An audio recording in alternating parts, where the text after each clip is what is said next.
नमस्कार दोस्तों, स्वागत है आप सभी का नितेश तिवारी ई लर्निंग में।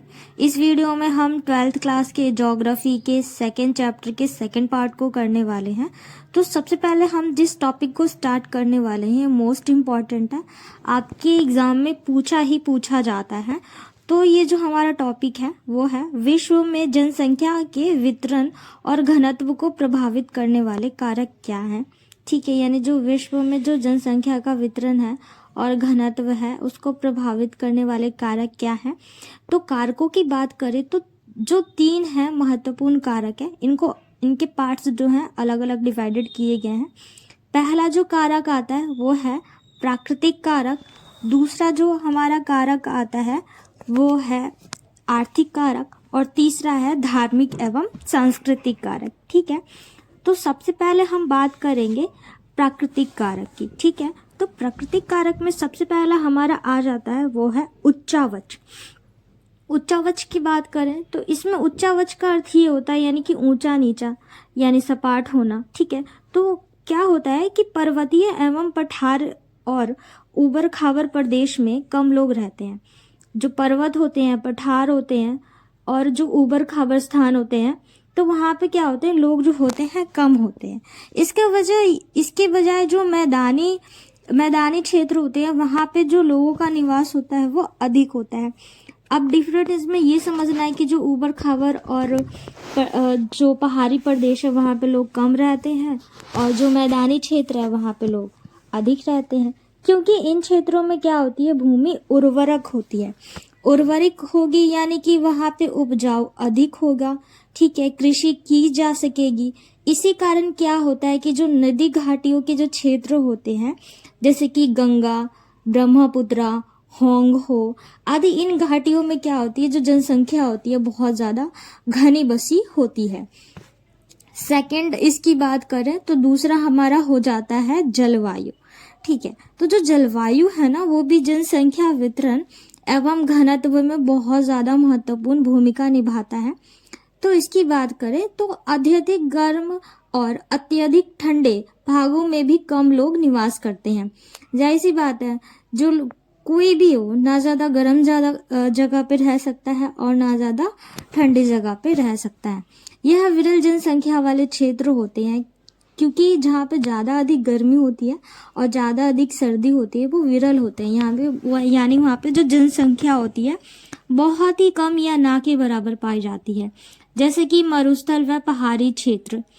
ठीक है, जो मरुस्थल वह पहाड़ी क्षेत्र होते हैं इसमें क्या होती है, मानसून प्रदेश में जो अधिक जनसंख्या निवास करती है। गर्म और सर्दी वाली जगह पे क्या होती है, बहुत कम लोग निवास करते हैं।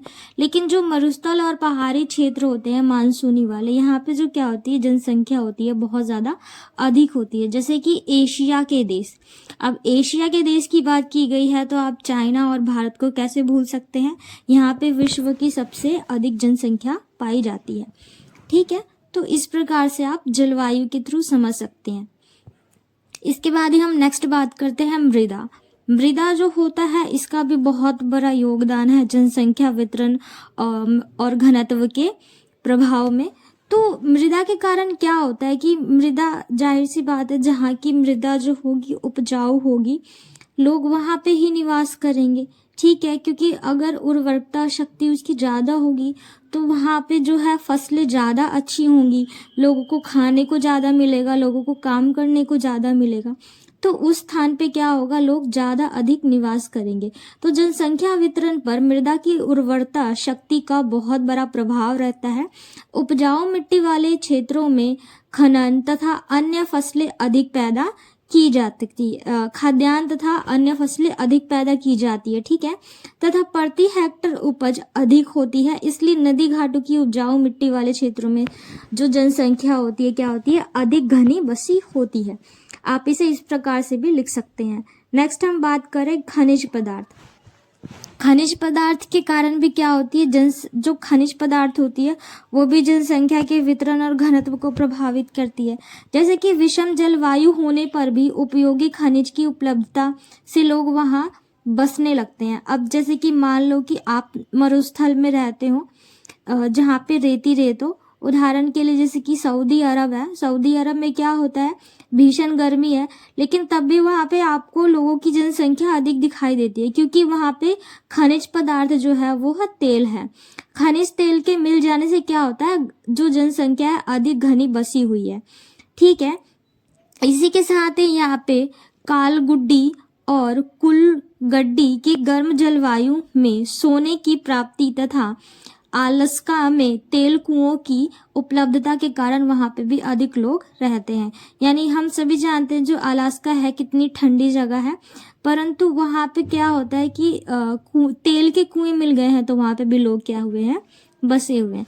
तो इस प्रकार से जो खनिज पदार्थ होते हैं वो भी क्या करते हैं, जनसंख्या के वितरण और घनत्व पर प्रभाव डालते हैं। इसके बाद हम नेक्स्ट इसमें बात करें तो वो है हमारा वनस्पति।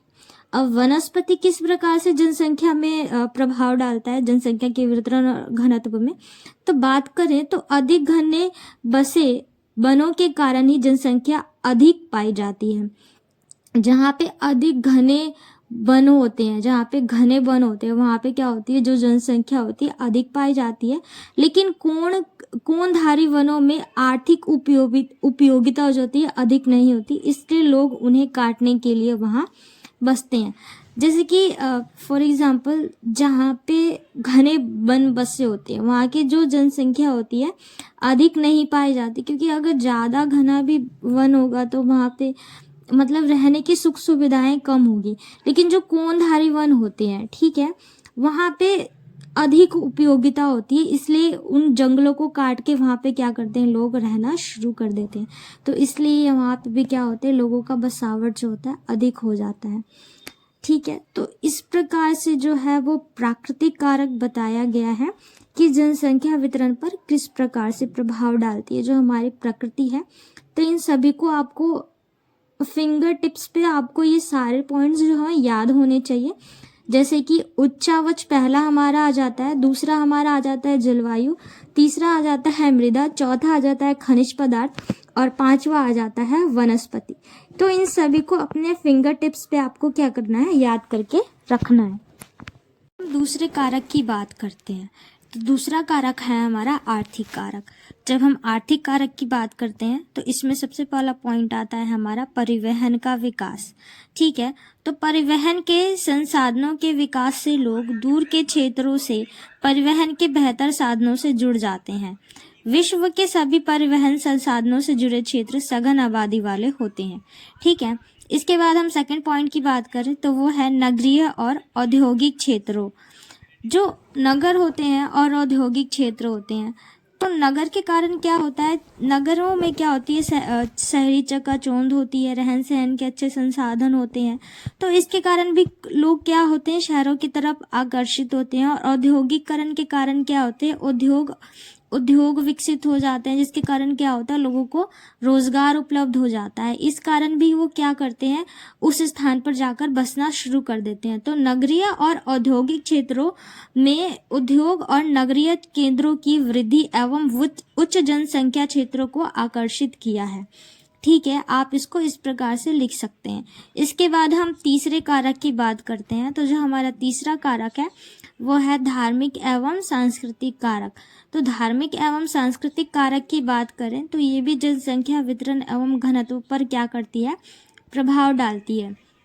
धार्मिक कारणों के कारण क्या करते हैं, लोग एक अपने देश को छोड़ने के लिए क्या होते हैं, मजबूर हो जाते हैं। और इसका जो उदाहरण है हम देखते हैं, दूसरे विश्व युद्ध के दौरान जो यहूदी थे, यहूदियों को क्या करना पड़ा था, यूरोप को छोड़कर रेगिस्तान में नया देश इजराइल बसाना पड़ा। टॉपिक की बात करें तो नेक्स्ट टॉपिक में पूछा गया है कि विज्ञान व प्रौद्योगिकी ने किस प्रकार जनसंख्या वृद्धि में सहायता की है। यानी जो विज्ञान है और प्रौद्योगिकी है उसने किस प्रकार से जनसंख्या वृद्धि में क्या किया है, सहायता की है आपकी। तो सबसे पहले पॉइंट की बात करें तो विज्ञान प्रौद्योगिकी ने कृषि व औद्योगिकरण को बढ़ा दिया है, जिससे उत्पादन में वृद्धि हुई है तथा जनसंख्या में भी वृद्धि हुई है।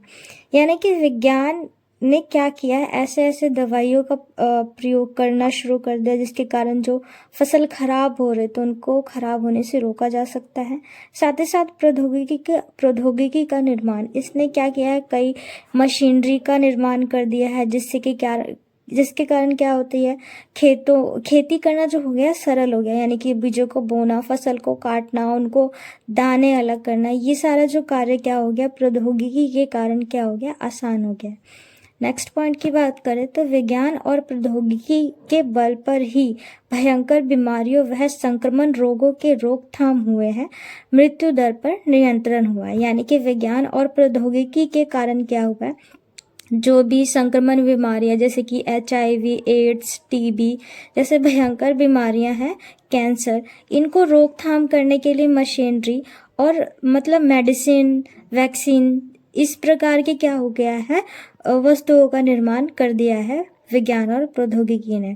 थर्ड पॉइंट की बात करें तो विज्ञान व प्रौद्योगिकी की उन्नति ने लोगों के रहन सहन की दशाओं में सुधार किया है। यहाँ पे सुधार से मतलब यहाँ पे ये बताया गया है कि लोगों के जीवन जो क्या हो गया, आराम हो गया है, लोगों के जीवन जो है आरामदायक हो गया है, जिसके कारण क्या हो गया, जनसंख्या में वृद्धि हुई है। यानी कि यदि आप प्रौद्योगिकी की बात करें तो कई तकनीकों का प्रयोग हो गया, जैसे कि इंटरनेट का प्रयोग, जिसके कारण आप घर बैठे कई सारी चीज़ों को सर्च कर सकते हैं।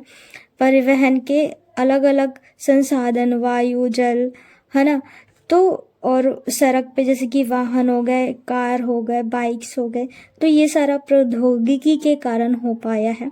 तो इस प्रकार से बताया गया है कि जो जीवन हो गया कितना सरल हो गया है प्रौद्योगिकी और विज्ञान के कारण। तो आप इसको इस प्रकार से लिख सकते हैं।